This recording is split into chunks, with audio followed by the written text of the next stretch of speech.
Bon, je vous ai fait une vidéo teaser sur l'autre. Là, donc j'étais au-dessus, sur le toit. Là, je suis au second niveau. Il y a deux chambres ici. Il y en a une ici et une ici. Je voulais vous montrer dans un instant. Et là, en face, voilà. Donc, par exemple, tu as tout cet espace-là qui est non cultivé, qui est cultivable. Il y a même des papayes qui poussent toutes seules, etc. Mais si toi, t'entretiens, tu fais, il y a du taro, il y a plein de choses à faire juste dans ça. C'est dingue la quantité. Après, tu as les manguiers, je t'ai dit, tu as plein d'autres fruits. Après, voilà, un truc en Inde, tu vois, c'est souvent tous les plastiques, tout ça, c'est juste tout le monde jette dans la rue. Et quand il pleut, par exemple, en ce moment, il pleut beaucoup, ça fait des torrents, ça ramène tous les plastiques. Mais bon, ça, c'est temporaire. Si tu arrives, tu t'y mets, tu commences à tout ramasser, tu es bien tranquille. Voilà. Je voulais te montrer un autre truc.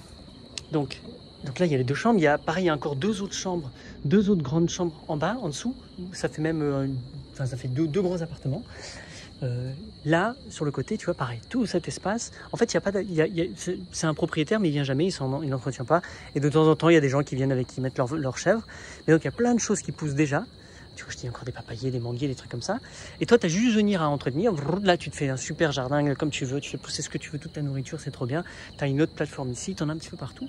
Et sinon, tout le long des chemins, comme ça, bah, tout ça, tu peux le rendre encore beaucoup plus beau. Tu peux rajouter de la nourriture, des fruits, ce que tu veux. Il y a plein d'endroits comme ça.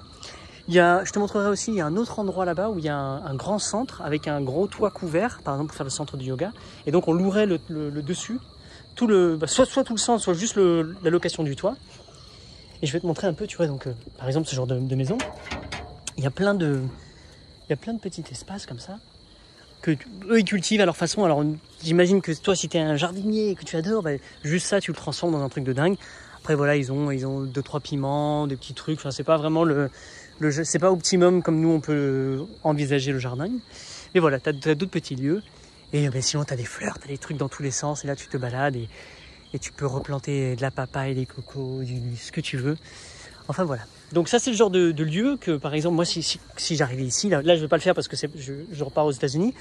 Mais si j'arrive ici, je demande combien c'est la location de tout le lieu, du lieu entier. Je fais un prix, sur 6 mois, sur 1 an, sur 2 ans, peu importe la durée du programme. Et puis je demande tout de suite rapidement à qui je peux louer toutes ces choses-là. Tiens, regarde, je te montre les papayes là. Hop, tu vois les papayes, tout ça, c'est des grosses papayes. Donc ça c'est du sauvage en fait, ça n'a pas été cultivé, c'est poussé tout seul. Et il y en a partout, un petit peu partout. Bref, je viendrai là, je commencerai à faire ça, je ferai venir des gens par rapport à mon réseau, ou alors des touristes, ou j'irai sur des sites spécialisés pour leur annoncer venez ici, venez kiffer. Et j'irai voir tout autour s'il y a des enfants, et tous les enfants du village, tous ceux qui sont dans le coin du quartier, et ben, qui viennent se greffer à ça. Et puis de là, tu te greffes avec les parents, avec les familles, les trucs, tu fais venir des chefs, des machins, enfin bref, là c'est infini, là, donc c'est la possibilité. Et on est à 5-10 minutes, même pas, d'une plage bien touristique.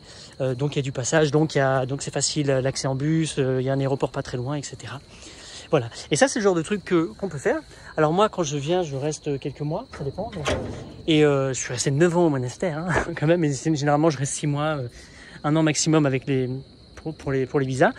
Et l'idée, ce serait que ce soit périn. Donc en fait, qu'une fois qu'on a stabilisé ce lieu, qu'on l'a créé, qu'on l'a lancé, et qu'après après notre départ, il y a quelqu'un d'autre qui vienne, et il y a un roulement perpétuel avec une bande, une bande de personnes qui viennent et qui créent cette chose-là. Et pendant ce temps, toi, si ton kiff c'est le yoga, c'est ça. Si ton kiff c'est la méditation, vas-y. Enfin, peu importe ce que tu as envie de faire, du muay thai, ce que tu veux. Tu viens cultiver un jardin, tu viens cultiver le meilleur de ton humanité à l'intérieur, grâce à plein d'ateliers, plein de trucs. Et tu viens aussi faire profiter toute une communauté locale de bonne nourriture, de bonnes pratiques, de trucs sympathiques, d'animation, etc.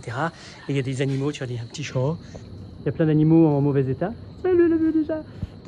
Qui aussi pourraient bénéficier de ton amour. Je te montre vite fait, par côté privé, ça c'est les petites chambres. Là il y a une toute petite cuisine et là il y a toilette, WC, etc. Donc des chambres comme ça, tu peux en avoir plusieurs, tu as des appartements.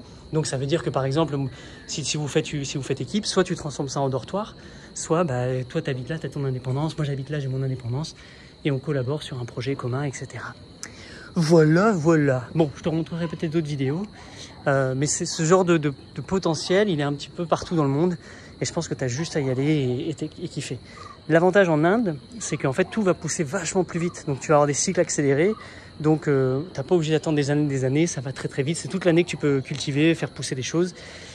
Et ça va très, très vite. Et il y a beaucoup de fertilité. Là, je vois, par exemple, ils font des tas de branches, de trucs et ils brûlent tout. ils brûlent comme si c'était la poubelle, alors que nous, il y a un potentiel de compost. Et tu vois, c'est ça où c'est cool, c'est que quand tu viens, tu crées un système. Imagine, tu mets des cochons, tu mets des poules, des trucs comme ça. Bah, tu crées un système, tu montres que ça fonctionne, tu montres que c'est kiffant. Moi, je vais aller piocher à droite à gauche et tout le monde récupérer tous leurs déchets.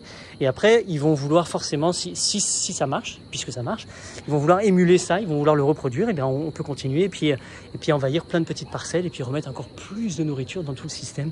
Enfin bref, juste un quartier complètement dense de vie, de bouillon de vie, etc. Et comme ce sera tellement remarquable, naturellement, les touristes auront envie de venir voir qu'est-ce qui se passe ici. Et de là, il y a plein d'autres choses qui peuvent être faites. Voilà. Donc ici, c'est spécialité, il y a du très bon café, il y a beaucoup de belles tisanes, il y a le Kerala, c'est le thé, il y a des champs de thé, enfin c'est assez magnifique. Il y a l'Ayurveda qui est très populaire, des magnifiques plages, plein de belles choses, des fruits exotiques à gogo, vas-y, éclate-toi. Et c'est un endroit très naturel, enfin c'est très très beau, regarde sur la carte en Inde, donc c'est cool. Et il y a plein d'ashrams, plein d'autres trucs, donc là après ça, moi je vais dans un ashram de Shiva. Voilà, vive la vie.